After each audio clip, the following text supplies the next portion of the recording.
বিসমিল্লাহির রহমানির রহিম। সাদ্দাদ বিন আউস রাদিয়াল্লাহু তাআলা আনহু থেকে বর্ণিত, নবী করিম সাল্লাল্লাহু আলাইহি ওয়াসাল্লাম থেকে তিনি বর্ণনা করেন যে রাসূলুল্লাহ সাল্লাল্লাহু আলাইহি ওয়াসাল্লাম বলেছেন, সাইয়্যিদুল ইস্তিগফার প্রতিদিন পড়বেন। এটা আল্লাহ পাকের জিকির, খুব সুন্দর জিকির। আল্লাহর কাছে ক্ষমা চাওয়ার জন্য অত্যন্ত গুরুত্বপূর্ণ মূল্যবান দোয়া, এই জন্য সাইয়্যিদুল ইস্তিগফার বলা হয়েছে। ইস্তিগফারের কি বলবো এটাকে? সৈয়দ মানে হচ্ছে সরদার, সৈয়দ মানে হচ্ছে নেতা। ইস্তিগফারের সবচেয়ে শ্রেষ্ঠ দোয়া। বান্দা এইভাবে বলবে, আল্লাহুম্মা আনতা রাব্বি লা ইলাহা ইল্লা আনতা খালাকতানি ওয়া আনা আবদুকা ওয়া আনা আলা আহদিকা ওয়া ওয়াদিকা মাসতাতাতু আউযু বিকা মিন শাররি মা সানাতু আবু লাকা বিনিমাতিকা আলাইয়া ওয়া আবু বিযামবি। কোন রিওয়ায়াতে রয়েছে আবু লাকা বিযামবি, সুতরাং দুটোই ঠিক রয়েছে।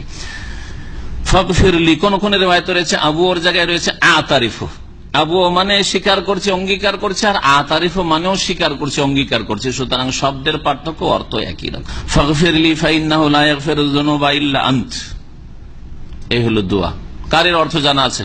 আশা করি অর্থ জানা আছে। মাশাআল্লাহ, হাত উঠেছে দিচ্ছে। অর্থ জেনে জিকির করবেন। গতকাল অর্থ জেনে জিকির করবেন।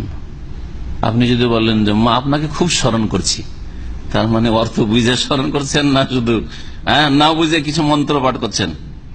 তাহলে মা বাপকে স্মরণ করলে, দুনিয়ার বন্ধু বান্ধবকে স্মরণ করলে, যেই ভাষা দিয়ে স্মরণ করছেন সেই ভাষা কিন্তু বুঝছেন, কিন্তু আল্লাহকে স্মরণ করার জন্য ভাষা বুঝাবুঝি লাগে না, মন্ত্র পড়লেই স্মরণ হয়ে যায় না।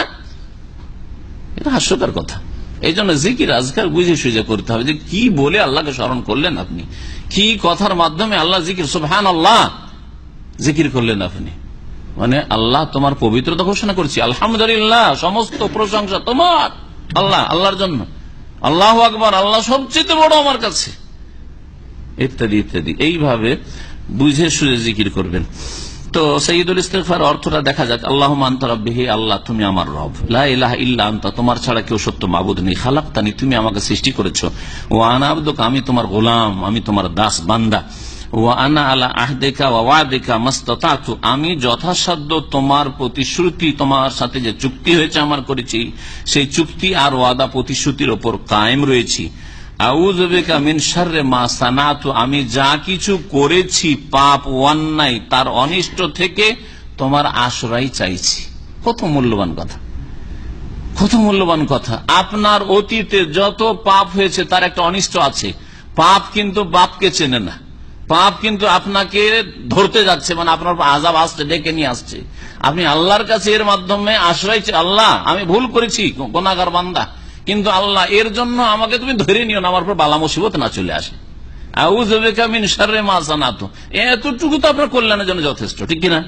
কারণ আমরা সকলেই গুনাহগার, আর যে কোনো গুনার জন্য যদি চলে আসে আমাদের বালা মুসিবত, তাহলে রেহাই পাবো না, কেউ রেহাই পাবো না। কত যে ভুল হচ্ছে। তাহলে আল্লাহ পাকের কাছে যখন সকালবেলা আপনি চেয়ে ফেললেন, আউযু বিকা মিন শাররি মা সানাতু আল্লাহ যা কিছু করেছি, আল্লাহ রাতে যা ভুল করেছি তার অনিষ্ট থেকে আমি পানা চাইছি, আল্লাহ বালা মুসিবত যেন না আসে, তার কারণে আমার অন্যায়ের কারণে, পাপের কারণে আমার বিপদ আপদ যেন না আসে। সন্ধ্যাবেলা আবার বললেন, আউযু বিকা মিন শাররি মা সানাতু আল্লাহ সারাদিনে যে অন্যায় ভুল ভ্রান্তি করেছি তার সেসব পাপের অনিষ্ট থেকে তোমার আশ্রয় চাইছি। আল্লাহকে দোয়া শুনবেন না? আল্লাহকে আপনার জিকির শুনবেন না? আল্লাহকে আপনাকে আশ্রয় দেবেন না? অবশ্যই আশ্রয় দেবেন। আবু লাকা বিনিমাতিকা আলাইয়া এবং আমার প্রতি তোমার অনুগ্রহ যে রয়েছে তা আমি স্বীকার করছি, তো আমার উপরে আর কারণ।